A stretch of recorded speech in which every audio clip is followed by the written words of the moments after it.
The Grumman F4F Wildcat vibrates as Lieutenant Commander John Thach turns sharply left, his gaze sweeping the Pacific heavens.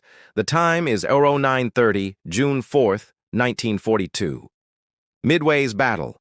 Beneath him, 12 Douglas Devastator torpedo planes from VT-3 creep toward the Japanese carrier group at 100 knots. They are vulnerable, exposed targets, and Thach has only 6 Wildcats for their defense. Then he spots them, 15, perhaps 20, Mitsubishi Zeros, plunging from the sun like metallic wasps. The arithmetic is basic and harsh. 3-to-1 odds versus a foe that's quicker, more agile, and has previously decimated American units throughout the Pacific. The radio buzzes with alarm.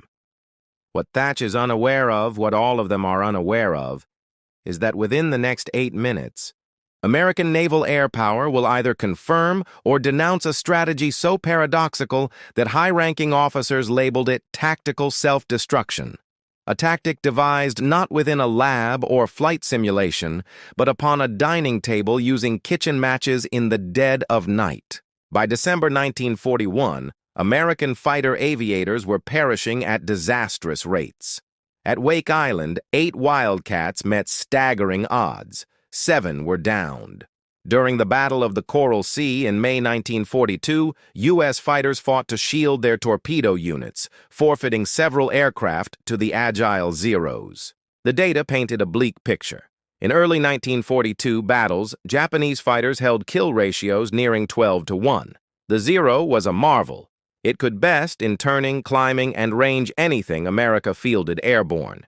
Top speed 331 mph. Ascent rate 3,000 feet per minute. Turning circle incredibly small, the Wildcat, comparatively, was a short barrel-bodied fighter that aviators quipped resembled a pregnant tub. Max speed 318 mph, inferior climb rate, turn circle that seemed like guiding a locomotive. Each fighter aviator in the Pacific understood the reality. If you attempted to fight a Zero by its rules, you perished. Yet Lieutenant Commander John Thach held another concept, a concept born of hopelessness and angles, a concept that would revise the regulations of air battle and spare thousands of American lives. The Zeros are approaching quickly. Thach activates his radio. Weave men, exactly as we trained. His wingman, Ensign Robert Ramdib, confirms they've rehearsed this tactic only 2 times. The Japanese aviators are observing something they have not witnessed previously. Spring 1941, Pearl Harbor, Naval Air Station, Hawaii. Lieutenant Commander John Smith Thach is seated in the unit ready room, perusing an intelligence summary that chills his blood. The paper outlines the capacities of Japan's latest carrier aircraft, the Mitsubishi A6M, codenamed Zero. Top speed 331 mph. Operational ceiling 33,000 feet. Reach 1,140 miles. Turn duration 8 seconds at fighting speed. Thach glances at the Wildcat's specifications page on his desk. His aircraft is surpassed in almost every metric. The F4F is 13 mph slower, ascends like a stone, and maneuvers like a trash hauler. The sole benefits: tough build, aviator protection, and 6 .50 caliber machine guns that strike like mallets. Yet benefits are useless if you cannot get your weapons on target. The current doctrine was basic. Keep velocity. Do not turn with a Zero. Employ hit-and-run plunging assaults. The issue, Zeros attacked in groups. As you were diving from one, 2 others would tear apart your squadron comrades. American fighter aviators were using the most protective, responsive strategies conceivable and perishing regardless. The specialists at Naval Aviation Command in Washington had analyzed the issue thoroughly. Their agreement was plain. The Wildcat was unsuitable for Pacific fighting. The Navy required a new aircraft, the F4F Wildcat, yet it was not available until 1943. Before then, aviators had to manage with greater numbers and bold spirit. Thach understood that was a fatal judgment penned in official ink. In battle, the usual answer to lesser gear was having more units, yet carrier flight decks had limits. You could not simply assign more aircraft to the issue.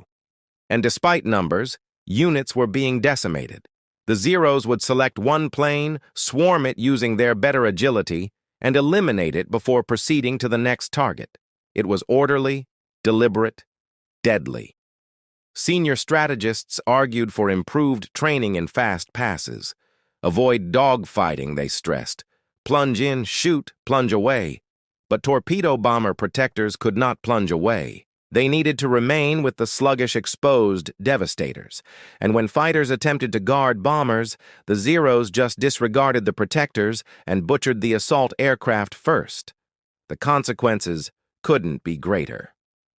Japan's carrier fleet had subdued half the Pacific in 6 months. Their aviators were battle-hardened veterans with long experience above China. They had sunk the British battleship Prince of Wales, wrecked Pearl Harbor, and controlled every aerial fight in the region. American aviator training stressed personal ability and airplane performance. The strategy was simple. Get astern of the foe, down him, disengage, locate another target. But that strategy presumed near equality in aircraft capacity. Versus the Zero, it was outdated. Wake Island showed it. 8 F4F Wildcats protected the atoll from massive Japanese armies. The Marine aviators battled superbly, but sequentially, Zeros eliminated them. 7 from 8 were downed. The aviators were not inept. They were playing a failing game with failing strategies. By early 1942, spirits among carrier fighter aviators were nearing critical lows. Men signed up for dive bombers instead of fighters. The tacit knowledge in a Wildcat versus Zero battle, you were likely to perish. You only wished to bring one down, too. The Navy's formal stance stayed the same. Shun turning battles. Employ velocity and plunging assaults. Await superior airplanes. But Thach led Fighting Squadron 3, VF3. His aviators sought answers from him, and awaiting better gear while shunning battle was not an answer. It was a surrender of duty. He required something groundbreaking, something that converted the Wildcats' flaws into assets and the Zeros' benefits into liabilities. The issue obsessed him. John Smith, Jimmy Thach, was not expected to be a tactical innovator. Born in Pine Bluff, Arkansas on April 19, 1905, he was a district court clerk's son. Firmly middle class, without military heritage, no ties to the high levels of naval authority. He finished at the U.S. Naval Academy in 1927, placed reputably, but not outstandingly, in his group. Nothing in his file indicated brilliance. His initial service took the usual Navy route: 2 years on capital ships, flight training in 1929, then a gradual ascent in rank. By 1940, aged 35, he was a lieutenant commander, completely typical for his cohort. His bosses observed he was capable and dependable. Not quite glowing recommendations. He held no doctorate in aerospace engineering, no higher degree in strategy. He had not published theoretical articles on air-to-air fighting. His knowledge stemmed from one origin: thousands of hours in cockpits, instructing young aviators in combat. And that is where it all transformed. Because Thach possessed one trait that bright engineers and high-ranking officers frequently missed. He heeded reality over abstract concepts. In early 1941, he assumed command of Fighting Squadron 3, VF3, on USS Lexington. His task was basic: prepare aviators to guard the carrier. But as intelligence summaries on the Zero arrived, Thach saw his unit was being prepared for defeat. The Navy's Fighter Strategy Guide was authored for airplanes with comparable abilities. It stressed personal skill, airplane placement, and gunnery. Thach perused the Zero's details and knew instantly none of it was important. The Zero could outfly. The aviator who depended on personal skill would perish alone. The realization struck late one evening at his house, well after his wife Malene had retired. Thach sat at the dining table, sleepless, gazing at the Zero intelligence summary. He had to picture the issue. He fetched a box of kitchen matches from a kitchen drawer. Upon the table, he positioned matchsticks to symbolize airplanes. 2 Wildcats here, a Zero assaulting from high. He shifted the sticks, mimicking a dogfight. The Zero matchstick was able to turn within the Wildcat's radius. Each time the Wildcat matchstick was downed, he tested new setups, 4 versus 1. Identical outcome. The Zero could concentrate on each Wildcat sequentially, employing its better turning to achieve firing alignment before aid could come. Then Thach attempted something unusual. What if the Wildcats did not try to best the Zero in a turn? What if they flew intersecting courses? 2 Wildcats heading toward one another, synchronizing their passes so when a Zero trailed one Wildcat in a turn, the second Wildcat would fly over the Zero's front. He shifted the matchsticks. The chasing Zero matchstick would go straight into the intersecting Wildcat's weapons. The Zero's benefit, sharp turning, would change into its weakness. Thach leaned back, examining the formation. It appeared self-destructive. 2 Allied airplanes flying straight at one another, a single timing mistake and they would crash in mid-air. Yet arithmetically, geometrically, it functioned. The Zero could not concurrently turn behind one objective and dodge gunfire from another approaching frontally. It was totally against every tenet of fighter battle. He named it mutual support weaving. Others would label it unfeasible. The following morning, March 1942, Thach entered the VF-3 ready room holding his matchstick drawing sketched on a page. His aviators gazed at the diagrams as if he'd shown blueprints for a perpetual movement device. "Skipper," one aviator said cautiously, "you wish for us to fly straight at one another while pursued by Zeros?" "Not straight," Thach answered. "We intersect at an angle. You are executing your standard turn, but rather than turning from your section head, you turn to him. He does likewise. You weave to and fro." Lieutenant Junior Grade Brainerd McCumber lifted his hand. "Sir, that breaks every rule of section strategy.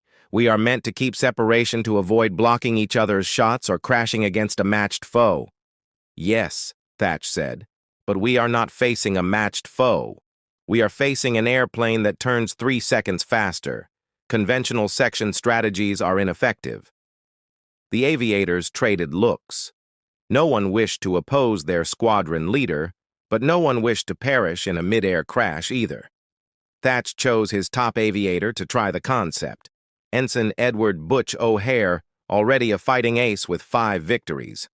If O'Hare could not make it function, no one could. "Butch, lead 3 aircraft up as aggressors. Mimic Zeros, sharp turns, bold pursuit. I'll lead 3 Wildcats as defenders. We'll test the weave." They took off on a bright afternoon, ascending to 10,000 feet above Kaneohe Bay. Thach instructed his wingman, Ensign Robert Ram Dibb. "Remain in formation. When I bank left, you bank right. When you observe me approaching you, turn again toward me. Continue weaving. Have faith in me." O'Hare guided his Zero section into an assault pass, mimicking the sharp-turning Japanese strategy. Thach banked left. Dibb banked right. The chasing Zero trailed Thach into his bank, gaining firing alignment in moments, just as an actual Zero would. But as the chaser concentrated on Thach, Dibb inverted his turn, heading back toward Thach. The angles functioned flawlessly. The assaulting aviator abruptly found himself moving across Dibb's sights in a frontal pass. "Guns, guns, guns!" Dibb announced on the radio, signaling a victory. They touched down and reviewed. O'Hare was wagging his head in wonder. "That is the most counterintuitive flying I've ever done." My gut was yelling to peel off, not toward my section head. "But was it effective?" Thach inquired. "Yes, sir. Each time we dedicated to a chase, we entered a frontal confrontation. We could not prevent it." News traveled through the unit, then to other fighter groups. The response was fast and harsh. Commander Frederick M., a senior air group leader, examined the strategy and labeled it foundationally flawed. His formal evaluation: "The tactic demands split-second synchronization that is unachievable in battle. It breaks core tenets of airfighting by intentionally placing Allied airplanes on intersecting paths. The unavoidable outcome will be mid-air crashes and friendly fire events." Another high-ranking officer noted in his tactical critique, This weaving tactic is tactical self-destruction disguised as novelty. The tactical consensus was united. Thach's weave was conceptually intriguing, but functionally impossible. Thach disregarded them all. April 1942, Fleet Headquarters, Pearl Harbor. Thach stands in a meeting room with 12 high-ranking officers, showing his tactical novelty to men with decades more service than him.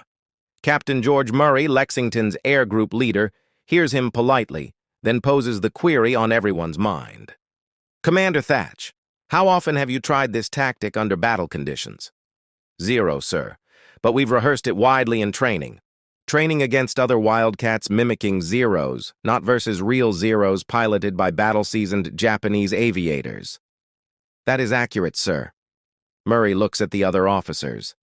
Gentlemen, I do not question Commander Thach's motives, but we are debating a strategy that has never been validated in battle. Demands exceptional synchronization under pressure and deeply opposes established fighter principles. A captain from the Naval War College rises. Commander, the principle of keeping separation in fighter sections is there for good reasons. It allows maneuvering space, stops mutual hindrance, and guarantees if one plane is downed, the other might flee. Your weave removes all those benefits. Thach keeps his tone steady. Sir, our present principle presumes similar airplanes. Versus the Zero, maintaining distance just allows them to eliminate us sequentially. The weave pushes them into our weapons. Conceptually, the captain answers. In reality, you're requesting aviators under intense pressure to fly at one another. The crash danger is intolerable. The fatality rate against Zeros is already intolerable, sir. The room explodes. Several officers talk at once, tones escalating. That is sufficient. Admiral William Halsey, newly designated as Carrier Task Force leader, rises. The room becomes quiet. Halsey has a name, bold, resolute, and impatient with bureaucratic stagnation. Commander Thach, Halsey says, you are informing me this tactic can better our kill ratio versus Zeros? Yes, sir. I am convinced it can invert it, judging from training drills. Based on angles, sir. The Zero's sharp turn places it on a foreseeable flight course. The weave capitalizes on that foreseeability. Halsey moves to the map table where Thach has drawn the tactic. He examines it for 30 seconds. The other officers observe anxiously. At last, Halsey turns to Captain Murray. George, what is your opinion? Murray selects his words cautiously. Sir, it is unconventional. The dangers are considerable. Yet Commander Thach has a valid argument. Our present strategies are failing. Halsey nods. Commander Thach, I am approving VF3 to use your weave in battle, regarded as a field test. He glances around the room. Anyone dispute this? No one talks. You do not oppose Bull Halsey. Good, Halsey proceeds. But know this, Commander. If your weave causes friendly airplane losses from crashes or mutual hindrance, this test stops instantly. Understood? Perfectly clear, sir. Halsey adjourns the meeting. As officers exit, many shun eye contact with Thach. The signal is plain. You are by yourself. CTA number 1. If this tale of innovation versus staggering odds is holding you in suspense, ensure you are subscribed and alerts are enabled. We explore deeply history's biggest long shots each week. The individuals who defied the rules and transformed the world. Now, returning to June 4th, 1942, when Thach's risk confronts its final trial. 3 weeks afterward, late May 1942, VF-3 moves to USS Yorktown to substitute for losses from the Coral Sea battle. The new aviators have not drilled the weave. Thach must instruct them on the tactic in days, not weeks. Time expires. On June 3, 1942, intelligence verifies a huge Japanese carrier group nearing Midway as every ready carrier speeds to engage. Yorktown launches at sunrise on June 4th. In the ready room, Thach instructs his 6-plane fighter protection. Their objective? Shield 12 TBD Devastator torpedo bombers of VT-3. The Devastators are outdated, sluggish, and have zero probability without fighter defense. Recall the weave, Thach says. When you are being chased, turn to your wingman, not from him. Trust the angles. Ensign Edgar Bassett, a VF-42 aviator newly assigned to VF-3, lifts his hand. Sir, I have only rehearsed this 2 times. Then fly on my wing and copy my movements, Thach answers. Do not analyze it excessively. Simply weave. At 0920 hours, June 4th, 1942, 6 Wildcats and 12 Devastators take off from Yorktown, flying toward 4 Japanese carriers 150 miles westward. In 1 hour, the strategies of aerial combat will shift eternally, or John Thach will be a historical side note, the leader who led his unit to death with a crazy idea. 9:30 hours, 50 miles from the Japanese fleet. Thach's 6 Wildcats weave defensively over the 12 ponderous Devastators. The torpedo planes creep through the air at 100 knots, hardly swifter than an auto on a freeway. They are 20 minutes away from the Japanese carriers.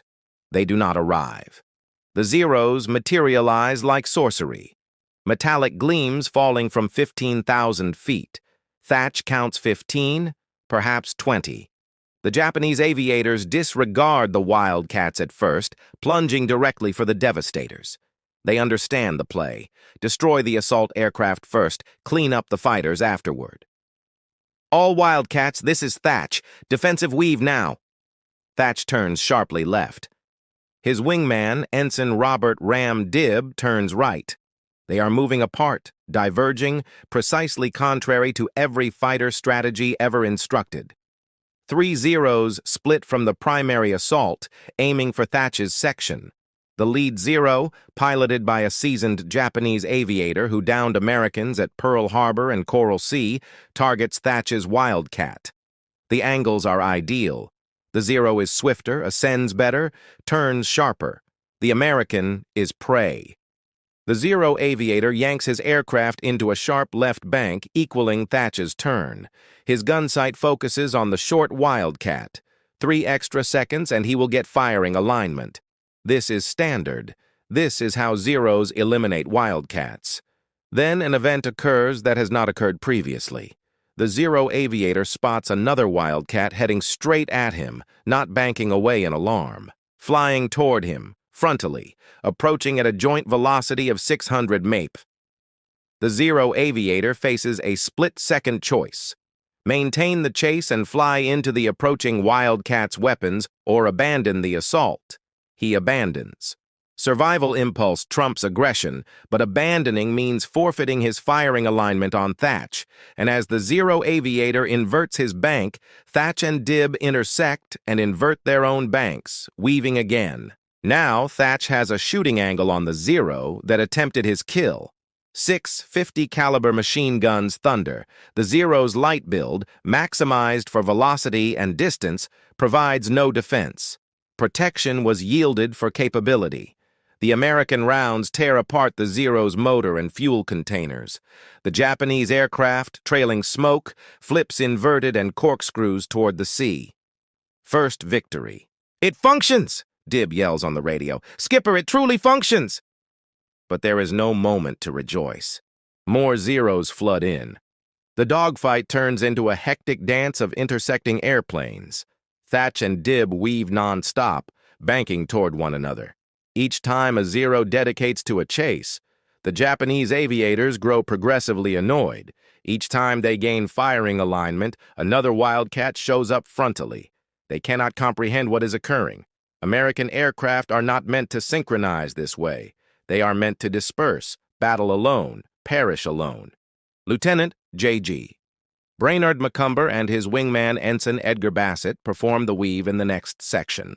A Zero chases Bassett, gaining ideal firing alignment. The Japanese aviator pushes his assault, sure of the victory. Macomber flies over his nose at close-up range. 6 50 cals pound the Zero. The Japanese aircraft shatters. Fragments fall through the air. Second victory. But the odds are staggering. For each Zero downed, 3 others assault. Tom Cheek's section is detached from the main group. Ensign Daniel Sheedy's Wildcat sustains damage. Smoke streams from the motor.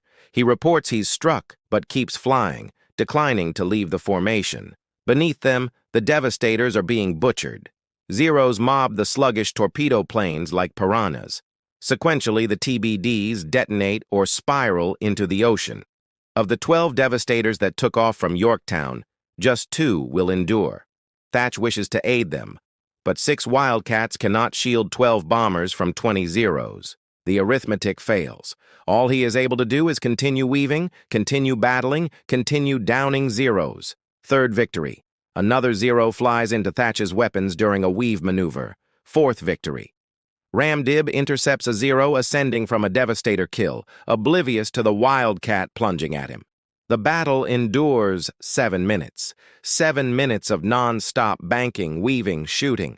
Thach's arms hurt from wrestling the Wildcat's controls. His sight narrows from G-forces. Radio messages merge into a constant flow of alerts and victory confirmations. Then, as abruptly as they materialized, the Zeros disengage. They are low on fuel. Japanese strategy mandates carrier aircraft keep adequate fuel to fly back.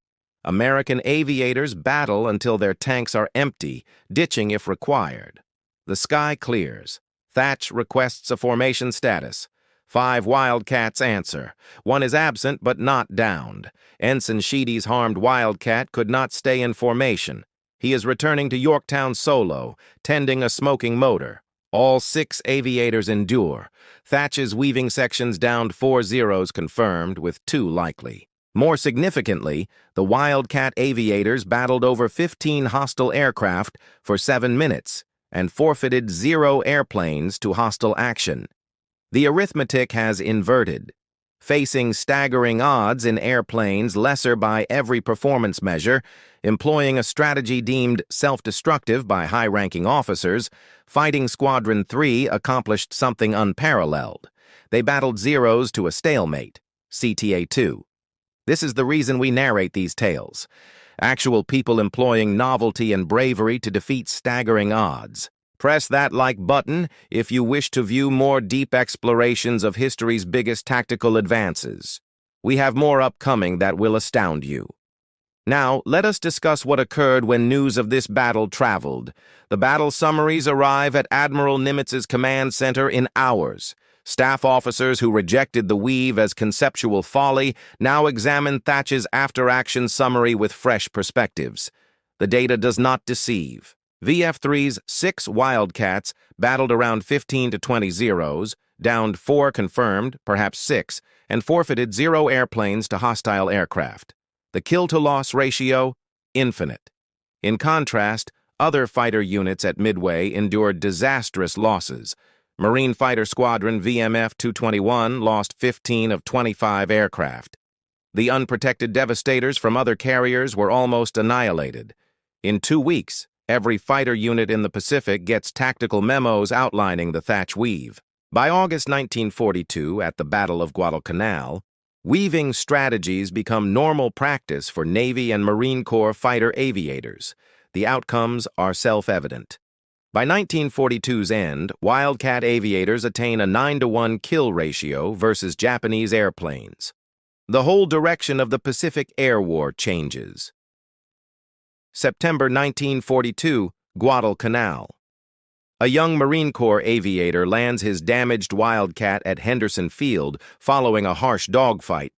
He exits, tallies 18 bullet holes in his plane, and locates his squadron leader. "Sir, the weave spared my life. I was finished. 0 on my tail, ideal position. My wingman flew across and the 0 had to disengage. I survived because Commander Thach instructed us to fly toward one another, not away." That scenario replayed hundreds of times throughout the Pacific. Fighter aviators who ought to have perished returned home. Units that ought to have been destroyed endured.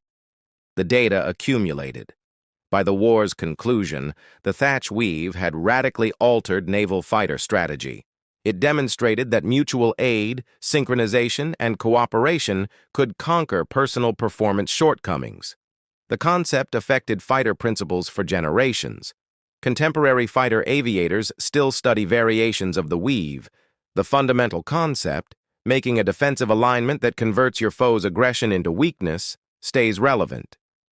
During the Vietnam War, American aviators employed developed weaving strategies against North Vietnamese MiGs. Current fighter instruction stresses mutual aid ideas that link straight back to Thach's matchstick tests. Manufacturing figures narrate the tale of the Wildcats' unforeseen triumph. Grumman and General Motors produced 7,860 Wildcats from 1940 to 1945. Those short fighters flew 15,553 combat missions, asserted 1,327 hostile airplanes eliminated, and attained a total kill ratio of 6.9 to 1. Not terrible for an airplane that specialists rejected as outdated. The Thach Weave's effect reached past kill ratios. It spared bomber crews. Every torpedo plane that got to its objective because fighters occupied zeros, every dive bomber that endured to release its munitions. They credited their endurance partially to strategies that offered Wildcats a combat opportunity. Veterans afterward calculated that the Weave spared thousands of American lives. Aviators who would have been downed in the war's early lopsided battles instead returned. Some flew 50, 60, 70 missions they never would have endured using pre-Thach strategies. Japanese aviators observed the shift. Saburo Sakai, Japan's famed ace, later documented battling American aircraft in 1942 and 1943. Their synchronization improved drastically. They stopped fighting as individuals but as groups. We could no longer isolate and eliminate them one by one. John Thach never pursued renown for his novelty. After Midway, he kept devising strategies, ultimately making the Big Blue Blanket Fleet Protection System. He led carriers in the Korean War, ascended to admiral, and stepped down in 1967 after 40 years of duty. When questioned on the Weave in later times, he diverted praise. "It was simple angles," he stated. "Any aviator with a matchbox could have deduced it. I merely chanced to be hopeless enough to really test it." But thousands of aviators knew differently. At a fighter unit reunion in 1976, a veteran came to Thach, tears in his eyes. "Admiral," the man stated, "I flew 47 missions in Wildcats. I was fired on by zeros 9 times. The Weave spared me every single instance. Thanks to you, I returned home. I raised children. I've lived a life. Thank you." Thach gripped his hand and answered softly. "You spared yourself, son. You executed the tactic. I only drew the diagrams." That modesty characterized him. The man who altered air combat chose to stay in the shadows, allowing his aviators to receive credit for performing what he'd conceived on a dining table with matches. The moral lasts. Occasionally, the most groundbreaking answers arise not from labs or research groups, but from committed individuals prepared to challenge standard beliefs and try unorthodox concepts. Sometimes you do not require better gear. You require better thought. And sometimes when the specialist claims something is unfeasible, the correct answer is not to surrender. It is to get some matches and begin testing.